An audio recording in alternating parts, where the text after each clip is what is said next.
안녕하세요. 세상의 지식을 제2꽃으로 아름답게 꽃피우다. 부다의 웰싱킹 덕원입니다. 오늘 여러분들께 소개해드릴 책은 장신외 지음, 하은지 옮김, 리드리드 출판사에서 출간한 호감 가는 말투에는 비밀이 있다입니다. 오해는 줄이고 이해는 높이는 말하기는 무엇일까요? 중국의 최대 포털 사이트 바이두의 말하기 전담 스타 강사가 10년 넘게 수많은 직원을 교육하며 정리한 대화의 기술.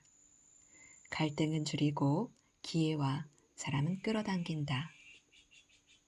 직장 동료, 남녀 간 고집센 상대, 부부, 부모와 자녀 등 하루에도 수없이 부딪히는 고통에서 우리는 벗어나야 합니다. 직장이나 가정에서 갈등이 생겨나는 원인은 대개 적절한 의사소통이 이루어지지 않았기 때문이라고 합니다. 마음속으로는 차분하고 부드럽게 말해야겠다고 다짐하지만 실제 입을 열면 원하는 대로 말이 나오지 않습니다.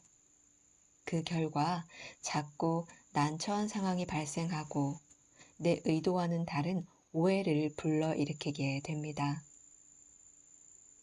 이 책은 수많은 직원들을 교육한 저자가 경험을 바탕으로 현대 심리학의 연구 성과를 결합해 우리가 상황을 구분해서 어떻게 상대방의 말을 해석할지, 거절과 수용의 의사표시를 어떻게 할지, 그에 대한 방법론을 제시합니다. 또한 서로 다른 유형의 사람에게 어떻게 공감하고 경청하고 접근해야 하는지를 친절하게 안내해 줍니다. 오늘 프롤로그 부분과 내용 중에서 실전 14번째 마음 정리창 부분 읽어보도록 할게요. 먼저 프롤로그 부분입니다. 호감 가는 말이 기회와 사람을 끌어당긴다. 말이 중요한 이유는 굳이 설명하지 않아도 다들 안다. 하지만 말하기는 어렵다. 상담 프로그램을 보더라도 대부분 갈등의 원인은 말이다. 말만 잘해도 파국으로 치닫는 관계를 회복시킨다. 말이 무엇이기에 경제력보다 센 위력을 가지고 있을까? 말에는 인격이 담긴다. 누군가 하는 말을 듣고 있으면 그 사람의 됨됨이나 교육 수준을 알 수 있다. 더 깊이 대화를 하면 그의 가치관이나 삶을 대하는 태도까지 파악된다. 1차적으로 말을 할 때 사용하는 어휘나 문장의 표현이 이를 알려주지만 말하는 습관이나 말의 예법을 보면 더욱 확실하게 느끼게 된다. 이로 인해 한두 번의 만남으로 상대가 어떤 사람인지 어느 정도 간파된다. 그런 의미에서 우리가 매일 하는 말은 생각보다 큰 위력을 지닌다. 긍정적인 영향력을 보자면 어떻게 말하느냐에 따라 상대의 마음을 사로잡을 수 있다. 상대의 호감을 살 수 있으며 진정성 있는 사람으로 인정받고 자신의 신뢰도를 높인다. 어디 그뿐인가? 오해와 갈등을 풀어주고 어긋난 관계를 회복하는 기회를 얻기도 한다. 남다른 유대감을 키우는 방법도 구체적인 행동이 아니라 다정하게 건네는 말 한마디이다. 마음의 상처를 치유하기도 하고 다친 마음을 열게도 한다. 반면에 말을 잘하지 못하면 자신에게 마이너스 영향력이 미친다. 농담처럼 던진 한마디가 자신의 이미지를 추락하게 만들고 상대는 경계심을 가진다. 친해지고자 한 말 때문에 가볍고 경솔하다는 인상을 남기기도 하며 가식적인 사람으로 오해받기도 한다. 고민 끝에 건넨 위로인데 오히려 상대의 마음을 불편하게 만들고 갈등만 유발하게 된다. 분명히 그의 말을 듣고 조언해 주는데 상대는 기분 나빠한다. 의견을 말했을 뿐인데 반발심을 불러일으키는 꼴이 되고 만다. 결과가 이렇다 보니 전화나 메시지를 통해 자신의 의사나 의중을 전달하기도 겁난다. 이것 또한 말 아닌가?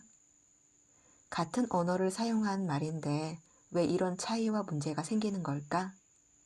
답은 하나다. 말하기 실전에 약하기 때문이다.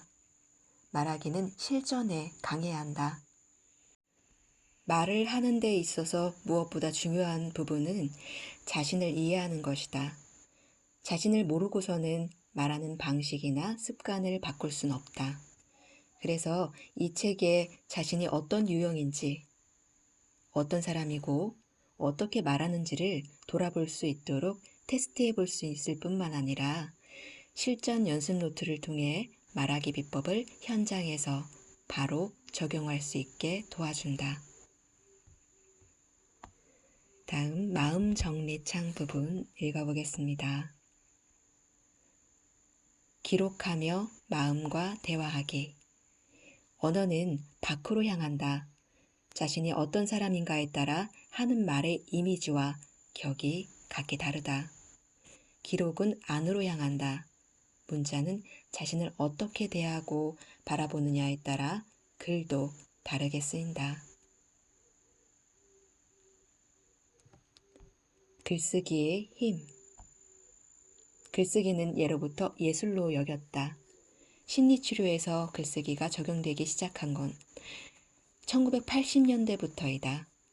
미국의 한 심리학자는 대학에 재학 중인 학생을 대상으로 실험을 했다.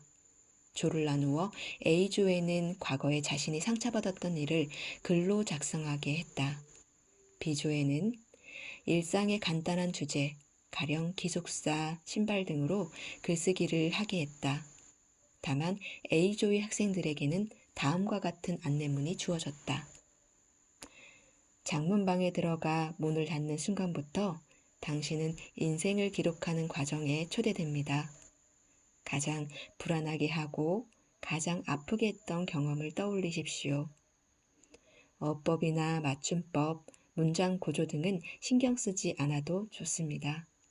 솔직하게 내면 깊은 곳에 떠오르는 생각과 느낌을 적어 내려가면 됩니다. 두 조의 참가자들은 모두 같은 시간과 장소에서 사회자의 안내에 따라 실험에 참여했다. 그 결과 상처받은 경험을 적은 사람들은 글을 쓰고 난 뒤 슬픔과 불안의 감정이 눈에 띄게 증가했다. 슬픈 영화를 봤을 때보다도 훨씬 강한 느낌이라 그 정서에서 빠져나오기 힘들어했다. 그런데 놀라운 사실은 장기적으로 실험자들을 관찰한 결과 일상을 주제로 글을 썼던 참가자들보다 질병으로 학교 내 메디컬 센터를 찾은 비율이 2배 이상 낮았다.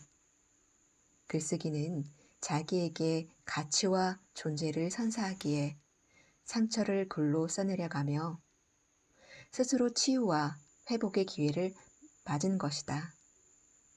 미국 오하이오주의 마이애미 대학 실험실과 뉴질랜드 오클랜드 의과대학에서 감정 글쓰기와 면역 기능의 상관관계를 증명하는 실험을 진행했다. 거기에서도 인체의 면역 체계의 강함과 약함은 개인의 스트레스 수준으로 결정되었다. 글쓰기를 마친 뒤 얼마간은 실험 참가자들의 마음이 매우 힘들고 슬펐지만 장기적으로는 긍정적인 효과가 있다고 밝혀냈다. 이렇듯 글쓰기로 자신을 드러낸 뒤에 홀가분한 마음으로 더 즐거운 삶을 살게 된다. 글을 쓰면서 그동안 겁나서 들춰보지 못했던 자신의 문제를 하나하나 직시하며 위로하고 치유받는 것이다. 그로 인해 위축되거나 소극적이었던 마음이 풀어진다. 우울함과 염세적인 생각이 줄고 걱정과 불안도 감소한다. 당당하게 세상과 맞설 용기를 갖게 된다. 이로써 새로운 환경에 잘 적응하는 문제나 적극적으로 사람들을 사귀고 어울리는 데도 도움이 된다.